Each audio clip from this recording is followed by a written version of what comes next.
जय श्री कृष्णा। मोक्षदा एकादशी की कथा। ये मंगसर महीने की शुक्ल पक्ष की एकादशी को मोक्षदा एकादशी कहते हैं। इसकी कथा इस प्रकार है। श्री युधिष्ठिर जी बोले, हे भगवान, आप सबको सुख देने वाले हैं और जगत के पति है, इसलिए आपको नमस्कार करता हूँ। कृपा करके मेरे एक संशय को दूर कीजिए। मार्गशीर्ष महीने के शुक्ल पक्ष की एकादशी का क्या नाम है और उस दिन कौन से देवता की पूजा की जाती है और उसकी विधि क्या है? भगवान मेरे इन प्रश्नों का उत्तर देकर मेरे संदेह को दूर कीजिए। भगवान श्री कृष्ण जी बोले, हे राजन, आपने अत्यंत उत्तम प्रश्न किया है। आप ध्यान पूर्वक सुनिए। मार्गशीर्ष माह के शुक्ल पक्ष की एकादशी को मोक्षदा एकादशी के नाम से प्रसिद्ध है। इस दिन श्री दामोदर भगवान की पूजा धूप दीप नैवेद्य आदि से भक्ति पूर्वक करनी चाहिए। अब मैं एक पुराणों की कथा कहता हूँ। इस एकादशी के व्रत के प्रभाव से नरक में गए हुए माता पिता पुत्र आदि को स्वर्ग की प्राप्ति होती है। आप ध्यान पूर्वक सुनिए। प्राचीन गोकुल नगर में वैशामख नाम का एक राजा राज्य करता था। इसके राज्य में चारों वेदों के ज्ञाता ब्राह्मण रहते थे। रात्रि को एक दिन स्वप्न में राजा ने अपने पिता को नरक में पड़े देखा।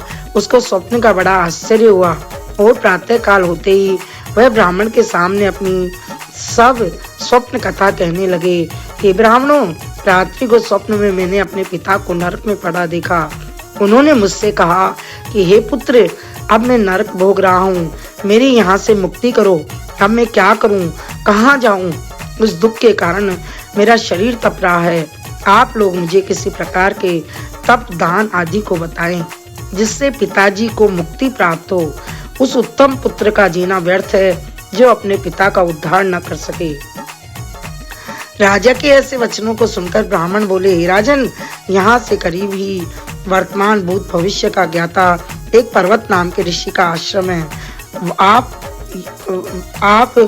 वहाँ जाएं और उनसे सब बातें पूछ लीजिए, वे आपकी इसकी विधि बता देंगे।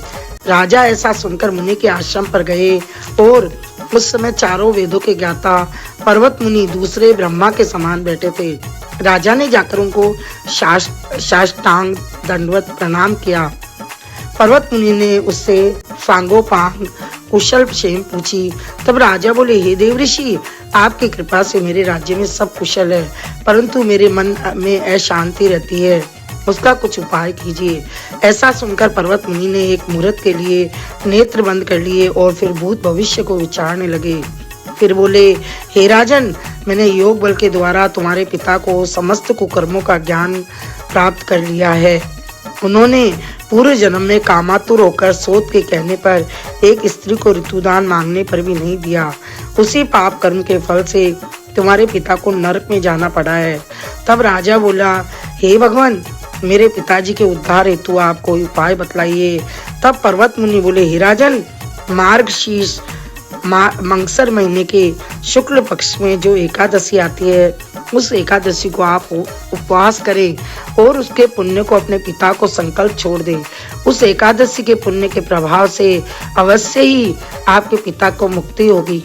मुनि के वचनों को सुनकर राजा अपने महल को गया और कुटुंब सहित मोक्षदा एकादशी का उपवास किया। उस उपवास के पुण्य को राजा ने अपने पिता को संकल्प छोड़ दिया।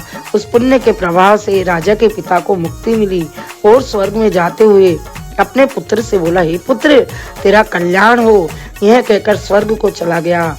मार्गशीर्ष महीने में शुक्ल पक्ष की मोक्षदा एकादशी को जो व्रत करते हैं, उनके समस्त पाप नष्ट हो जाते हैं और अंत में स्वर्ग लोक को जाते हैं। इस व्रत को से बढ़कर मोक्ष देने वाला दूसरा कोई भी व्रत नहीं है। इस कथा को सुनने व पढ़ने से वाजपेयी यज्ञ का फल मिलता है। बोले विष्णु भगवान की जय।